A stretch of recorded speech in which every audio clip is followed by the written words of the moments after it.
उपाध्यक्ष महोदय, हमारे देश के अधिकांश लोग खेती पर निर्भर करते हैं और इसलिए खेती पर आधारित उद्योगों की इस देश में अधिक आवश्यकता है। देश से बेरोजगारी को खत्म करने के लिए, कृषि उत्पादन को बढ़ाने के लिए कृषि पर आधारित उद्योगों की स्थापना का इस देश में बड़ा भारी महत्व है और उसे इस बजट में अधिक से अधिक प्रोत्साहन दिया जाना चाहिए। मैं वित्त मंत्री जी से निवेदन करना चाहता हूं कि खेती के उद्योग आदि के लिए बजट में अधिक गुंजाइश की ज़रूरत होनी चाहिए। इससे हमारे देश के बेरोजगारों और किसानों को काफ़ी लाभ होगा और हमारे कृषि उत्पादन में भी उन्नति होगी तथा इसके साथ ही साथ हमारे किसान भाइयों को भी रोजगार मिलेगा।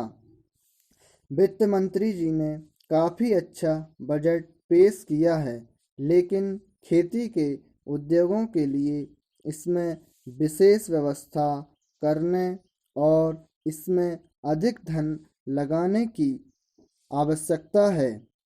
इस योजना में हमारी प्रधानमंत्री द्वारा जो 20 सूत्री कार्यक्रम इस देश में चालू किया गया है, उससे हमारे गरीब और पिछड़े वर्ग के लोगों का काफ़ी हित हो सकता है।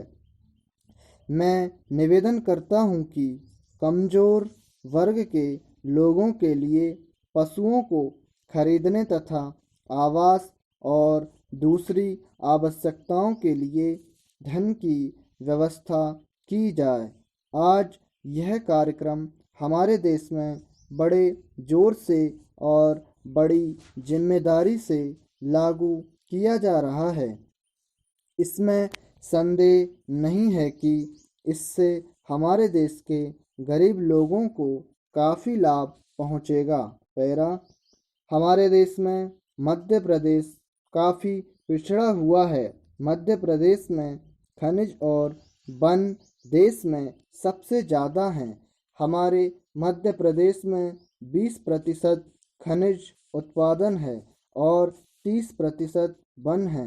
मैं वित्त मंत्री जी से निवेदन करना चाहता हूं कि हमारे प्रदेश में इस तरह के उद्योगों और कार्यों के लिए अधिक से अधिक धन की व्यवस्था की जाए। एक दृष्टि से मध्य प्रदेश सबसे आगे है, लेकिन फिर भी यह अन्य राज्यों की तुलना में पिछड़ा हुआ है। यहाँ से 1000 टन कोयला प्रतिदिन देश भर में जाता है। मैं निवेदन करूँगा कि कोयले की खानों के पास ताप बिजली घर बनाए जाएं ताकि हमारे प्रदेश की आवश्यकता को भी पूरा किया जा सके और देश को सस्ते दामों पर बिजली मिल सके। महोदय, सिंचाई के लिए हमारे प्रदेश को अधिक धन दिया जाना चाहिए। इस तरफ भी ध्यान दिया जाना चाहिए कि सिंचाई का खर्च पिछले 1 साल में दुगना हो गया है। इसका कारण चाहे योजना बनाने में कमी हो या चाहे प्रशासनिक व्यवस्था में कमी हो, इसके कारणों का पता लगाकर आवश्यक उपाय किए जाने चाहिए। मैं निवेदन करना चाहता हूं कि वित्त मंत्री राज्यों के मंत्रियों से विचार विमर्श करके इस व्यवस्था में सुधार लाने की कोशिश करें। हमारे देश में विकास कार्यों को आगे बढ़ाने के लिए शांति और व्यवस्था की बहुत आवश्यकता है। इससे देश की आत्मनिर्भरता बढ़ेगी।